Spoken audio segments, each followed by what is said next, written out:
Good morning, I'm Deputy Chief Michael Gaskill. This morning at approximately 8:30, officers were responded to a burglary call in the 700 block of South Oswego Street. While investigating that incident, a possibly uninvolved male entered one of our police vehicles, the Tahoe behind me, and stole it. One of the officers observed the male getting into the vehicle and driving off, and aired that to units in the area where a pursuit was initiated. The pursuit lasted till approximately 9:15 this morning, crossing several jurisdictions. Partner agencies, to include Arapahoe County, Greenwood Village, assisted. Vehicle came back into our jurisdiction, came down southbound on South Buckley Road, and at approximately Alameda and Buckley here, one of our D2 supervisors, as the vehicle tried to make a turn and was starting to lose control, one of our D2 supervisors entered the path of the vehicle and intentionally rammed the vehicle, stopping it. At that point, multiple officers were on scene and gave orders to the suspect, who remained in the vehicle, who surrendered and was taken into custody. That suspect, who's still unidentified at this time, was transported to an area hospital along with the D2 supervisor that was involved. That's kind of what I have right now. What can you tell us about the suspect? Not much, to be honest. He's unidentified. I don't have a criminal history, don't know who he is, nothing like that. At this point, we're even unsure if he was involved with the original burglary call that they were investigating. It's very early on in the investigation. How did he get the car? Was the keys in the ignition? So the keys weren't in the ignition. The keys were in the officer's pocket.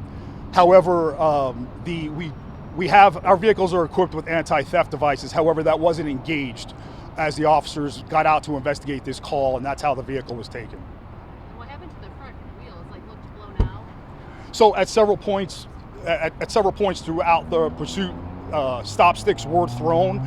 They were unsuccessful because they didn't stop the vehicle at the time. However, that probably wore out the tire, and then riding on the rim, that's kind of what caused the suspect vehicle to lose control here at Alameda and Buckley. So this is the one the suspect was driving? Correct. Okay. The one on the right or left? The one closest to us right now, the Tahoe. Yeah. Explain again, the keys were in his pocket. Explain again how he could drive away with it. So any of our vehicles where your keys in your pocket, I could have mine started right now. My keys are in my pocket. If I don't lock the doors, someone can drive off. In our police vehicles, we actually have a next step to enact an anti-theft device, but it's a process that we have to initiate, and for whatever reason, that didn't happen, which is what we'll look into. It could be a variety of reasons why it didn't engage. That must be a big concern for your department then, if that happened here today? Yes. If someone was able to get away with that? Yes, absolutely. We'll be reviewing that, of course, once we identify how it happened, how we can prevent it from happening in the future. That will be additional training and policy that will probably get put in place. Was anyone hurt or injured? The suspect was transported. I don't know the extent of the injuries at this point, along with the District 2 supervisor, but I believe they were minor injuries. Do you guys normally suggest officers to intervene in such a way, crashing into your own patrol car? I mean, you guys were able to get the suspect though, so what do you guys kind of see that as? This one was viewed a little more than a regular standard suspect vehicle, which we can do this on depending on the situation or circumstances around the crime itself. However, in this case, there's a lot of things in police vehicles. We don't want the vehicle to get away, and there weren't a lot of opportunities throughout the pursuit to do an intervention like this. So this wind up being the best place to do it, and the D2 supervisor was successful in completing it. The supervisor, did he obviously know that he was coming his way, and that's why he made that decision? Was it? Yes, at this time it appears to be intentional. Describe the pursuit, how long it was, and describe it. So the vehicle was taken at approximately 8:41, so 11 minutes into the call, and I believe the termination point was behind me at 9:15, so about 35 minutes. What happened? Throughout the pursuit, just speeds varying from slow speeds, 30 miles an hour, up to 80 miles an hour. Command staff, supervisors were monitoring it. It didn't come to the point where it was called off for any reason.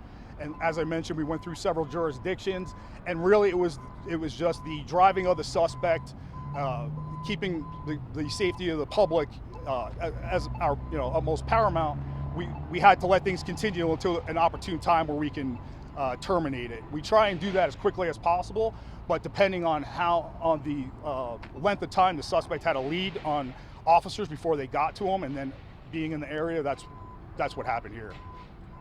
So no other vehicles involved, no other people involved, just these two? As far as I know, there was no unassociated or ancillary accidents along the path that I'm aware of now. Did you do anything with the equipment inside?